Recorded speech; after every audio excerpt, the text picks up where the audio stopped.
Nintendo and Atari. You would think these two video game pioneers would be the best of friends, but you really should not invite them to the same dinner party. Atari was synonymous with video games for a long time, the way Nintendo is now. And they fell off their throne. They made some miscalculations. They made some bad decisions. And they weren't the number one guy anymore. But Nintendo took on Atari's role, and Nintendo's success just like fueled the fires again and gave Atari this last glimmer of hope that they could be back on top of the industry. Atari released the 7800 in an attempt to compete with Nintendo. And when that didn't work out, Atari decided to drop the whole console thing and say, hey, alright, we're just going to make games for Nintendo instead. One of the reasons Atari fell from grace in the first place is just so many games were coming out that it was impossible to keep track of what were the good ones and what were the bad ones. And the bad ones were so overwhelming that people just started to think that's what video games are. They're garbage. Nintendo wanted to reassure its customers that they were going to get good games from them. So what they did is decide to put the Nintendo seal of quality on their games, and then limited other companies and told them, hey, you can only make 5 games a year for our console. So you have to pick the best 5 games, because we're not going to flood our console with crappy games. We saw what it did to Atari. We've seen the past, and we don't want that. We want to have some kind of quality control. So Nintendo says no more than 5 games a year, and in order to ensure that happens, they put a security system in the Nintendo called the 10NES code. And what it is kind of a lock and key system, where there's a special chip in the Nintendo games that matches the chip inside the Nintendo. And if both aren't present, the game doesn't start. When a cartridge was put into the console, they communicated. And it was like, this is a real game, this isn't a real game. If it was a real game, you could play it. If it wasn't a real game, meaning authorized by Nintendo, it wouldn't play. So by limiting companies to only creating 5 games a year for their system, they really did ensure that they got the best games from those companies. The companies didn't like being limited to 5 games a year, but because they were, you see some of the games that come out here are some of the best games ever. Capcom's releasing Mega Man, Bionic Commando, Ghosts and Goblins. Konami's putting out stuff like Contra, stuff like Castlevania, Metal Gear, Gradius. There's just so many great games that even today, they still make sequels to because they were so good that even 20 years later, people still want Castlevanias because of those first few.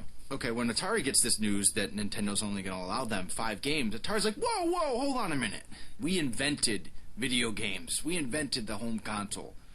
You're not going to limit us to 5. Nintendo says, listen, you guys were first, we respect that, but you gotta play by the same rules as everybody else. Atari was not happy with this at all. It's all about ego. Atari couldn't stop third-party providers from making crapware for their system. So when Nintendo tries to do that, they're like, whoa, we couldn't do it. What makes you think you can do it? Oh, you guys have a secret code. Damn it, why didn't we come up with a secret code? Atari wants special rules. They want to put out more games. Nintendo says no. This goes back and forth for months. Finally, Atari says fine. So Atari, through their subdivision Tengen, puts out 3 games. RBI Baseball, Gauntlet, and Pac-Man. And that's going to be the end of it. We're just going to start moving, and then we'll see how it goes, you know? Maybe we'll put out more games, maybe we won't, you know? No big deal. Now this is where the story gets good. Because secretly, Atari has a plan. The Atari execs sit around, they're like, okay, we're going to play by the rules. We're going to give them their 5 games. But we're going to break this code. We're going to find out what this secret Nintendo code is. Atari first tried to hack the system. Bought a bunch of NESs, cracked them open, gave them to their best programmers, monitored how the software interacted with the hardware in hopes of finding that unique little trigger that they could then bypass when they made their own games. You know, they tried to look at it and see what information was being sent back and forth. They were like, now we'll steal this the correct way. But then when that didn't work, they were like, all right, never mind. We'll just take it from the Copyright Office. Atari goes to the Copyright Office, and they submit a request to see the Nintendo code. Well, the Copyright Office, you know, fine. Why do you need to see the code? Atari says, well, we were sued by Nintendo, and in order for our legal team to create a proper defense, we have to see what this code is so that we can then, you know, fight this legal battle. Copyright Office doesn't know. What do? They release the code to them. This isn't just like one rogue Atari employee who's trying to wrong Nintendo. This is an entire corporation committing a major crime. Really, a very elaborate scheme to break the rules and then try to change them retroactively. So now, Atari's sitting on the secret Nintendo code. And then in turn, they sue him for $100 million. They sue them for $100 million because they've been monopolizing the industry. Nintendo, they were going to take this lying down. They said, we're going to take this to the street. This is going to be a street fight. So they went to all the toy retailers and they said, listen, we got this tiff going on with Atari. We'll tell you what's going to happen. If you carry any of their stuff, you're not getting any more Nintendo stuff. So no matter who wins these lawsuits, Nintendo still wins. Nintendo for the win. The fact is, Nintendo just owned the market. They dominated toy stores. They're accounting for half of a store like Toys R Us's profits. The court case took a while to drag on, but the results are almost meaningless because Nintendo just bullied Atari out of stores. They had that much clout. They kind of were operating like a monopoly. There's warehouses full of games that people would have bought, but no one's willing to sell them because they didn't want to upset Nintendo. I mean, basically, Atari now needed to win this lawsuit against Nintendo.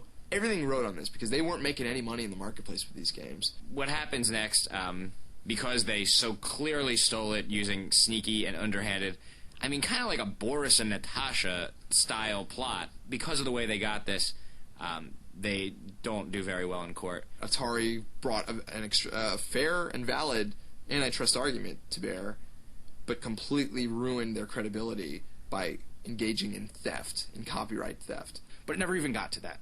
It just, case was dropped, they settled out of court, Atari ultimately paid Nintendo something for stealing from them, and then Atari disappears.